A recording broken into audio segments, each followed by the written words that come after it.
Yeah, baby. Yeah, we are back at it. Yeah, we are back at it. 111 on the clock. Welcome to the Wannabe Podcast. I'm your host, 208. Thank you so much for being here right now. It is literally 1:11 p.m. post meridian here in the Midwest where I reside. 1 hour away from the Cincinnati area, the home of the Bengals. If you're familiar with the NFL team, the Cincinnati Bengals, then you have a good gist as to where I'm located. It's about 50 degrees outside here in the Midwest. And it's cold outside. It's getting down to about mid 30s. Yeah, it ain't no joke out there right now. It's November. Wintertime is like, yeah, she's like, I'm here. Now, yeah, today I want to talk about my journey beginning and just, me growing up and just dive into like my childhood and my family background and just share key moments that shaped who I am. Because last week we talked about who I am and my hobbies and some quirky facts about myself. So we got a chance to dive into who I am, and we're just going to continue that with episode 2, this segment. And then we're going to talk about some influential figures, like just mentors and just friends or family members who have help to inspire me and help to fuel my dreams. But first and foremost, before we dive too deep, we got to do a shout out to the YouTube family. My first rodeo YouTube channel, guys. My family over here, man, I'm telling you, we are 290 strong, baby. We love each other. We are uplifting. We are thriving. You guys are the best. All right. Shout out to y'all. And then shout out to the new people who are watching. Thank you so much for tuning in. I appreciate you. You know what I'm saying? Enjoying the family if you feel so drawn to hang out with us, because we be having fun over here. All right. So yeah, so growing up, I was always the type of person that was always in their room, just like I am now, creating something. I was that kid. I'm telling you, like, I remember being a preschooler in my room, and I had like these little crates, milk carton crates that sat on the floor.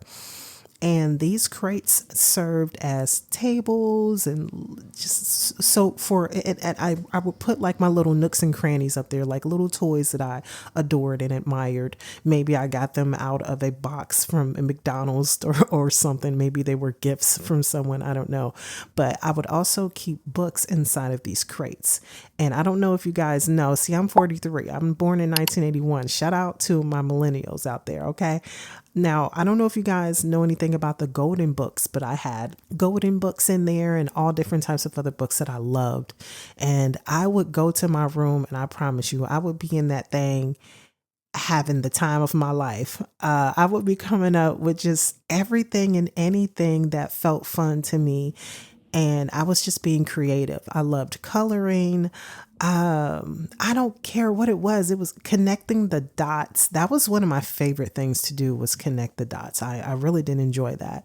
I enjoyed reading when I got a little older, like elementary school age, almost heading into middle school, 7th, 8th grade. I enjoyed reading those science books where it would teach you about like different aspects about the earth and the sea, the ocean and the rocks and just the world around you. I just enjoyed stuff like that. And I would just immerse. Is that how you say it? I would just dive deep into just different things that really interested me. I really enjoyed rocks. And for a second, I tried to collect rocks, but you have to be organized for that, I think. And you needed like a certain setup. But I just was always that type of kid that was always in their bedroom creating something or reading a great book and diving into a story. And I lived inside of my imagination, and that was my safe haven. And I would create a whole world. And I don't know if this world had a name, but I would be so excited to get back to my bedroom.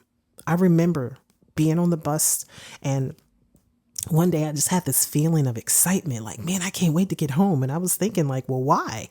Why are you so excited just to get back home? And then I thought about it, because I have stuff in my room. I have a song that I wrote.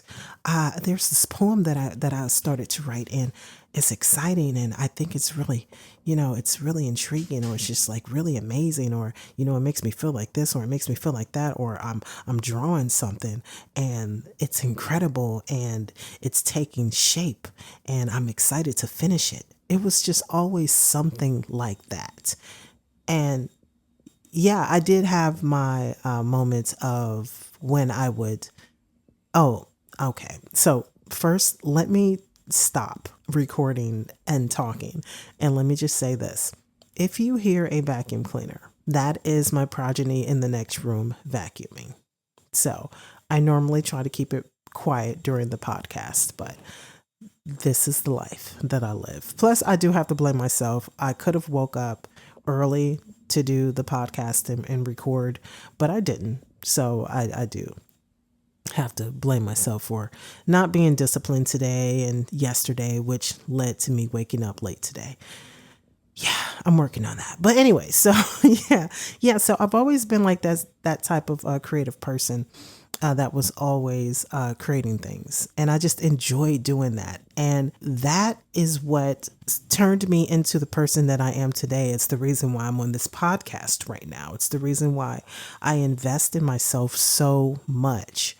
It's simply because I really enjoy being creative. I love the aspect of like creating anything and everything. Like once I realized that my creativity can come off of the paper and I can turn it into like an audio file, I started to record music. And then after recording music for a while and singing and rapping, I dived into broadcasting and I started playing around with that. And then I learned even more about audio and just how to manipulate it and play with it and give it a little bit more bass or treble or, what have you, move it around a bit. That really intrigued me. I was just like, oh my God, there is so much that I can do outside of just drawing on a piece of paper or, something like that. I could actually affect the world around me with this new way to create. So I took my creativity from my bedroom, just being in there and started doing stuff from today. And I'm sorry, I am kind of all over the place. I do apologize, but I'm just diving into my childhood and want to connect that into who I am right now. Because everything that I did as a kid inside of my bedroom, all of that creative stuff, all of the creative juices that was flowing at that time, turned me and shaped me into the person that I am today. I lived in my imagination, and sometimes I still do. Sometimes I truly still do. I'm not even going to lie to you. I'm always thinking about something creative, some creative aspect, I come up with the craziest concepts. Sometimes I think of a name for a t-shirt line or something that would look really great on the front of a shirt, or a name of a band, or that would be I just think of random things, a fashion. What would make great fashion? One time I thought of this one concept and it was just like so out of the box that I thought it was just like genius, and maybe it is, but I was just like, it'd be really cool if I could take like leaves and put it inside of clothing. That'd be great. And figure out how to dehydrate them so it won't mold, and put like a plastic covering on the top so you can actually see the leaves on the inside. And that'd be really, really cool. And maybe it might be a fad for a second and die out, but hey, you know what I'm saying? Like it'll just be like a cool piece of fashion to develop. And it's incredible because speaking of fashion, we're going to segue into my influential figures that impacted my life and helped me to push on with what it is that I love to do, which is just simply being creative. My cousin, he was a fashion designer, and he would travel all over the world, from Paris back to the United States and around again, just creating clothes for all different types of walks of life, including Beyonce. I remember he showed me his portfolio when he came back from Paris, and it was amazing. I just remember the feathers and just all the material and just the colors, and that's when you took pictures with Polaroid cameras and stuff like that, before all the digital stuff came about. So they were real, authentic, real authentic photos that were taken, and you could just feel the energy within them. It was a lot of excitement, a lot of fashion, and just a lot of colors and sequences is what I was trying to say in different, it was just great. I just loved looking at his portfolio because he was so inspiring, and I honestly looked up to him for a majority of my life, if not all of my life. I also looked up to my aunt. She was just an amazing, beautiful woman, very clean, very classy, knew how to balance a checkbook. My grandmother, she was just an amazing, beautiful woman, just very strong, knew how to cook her ass off, a very clean, just very classy woman. She had a beautiful home that I just so happened to be lucky to be raised in. When I turned about 1, luckily my mother sent me over to live with her. And from that point, I developed a beautiful relationship with my grandmother, my grandfather, my aunt, and my cousin, who my aunt and my cousin would visit me frequently, but I lived with my grandmother and my granddad. And just being with my grandmother, I just really figured out who I was at the core of myself. She was just a very clean person, very classy.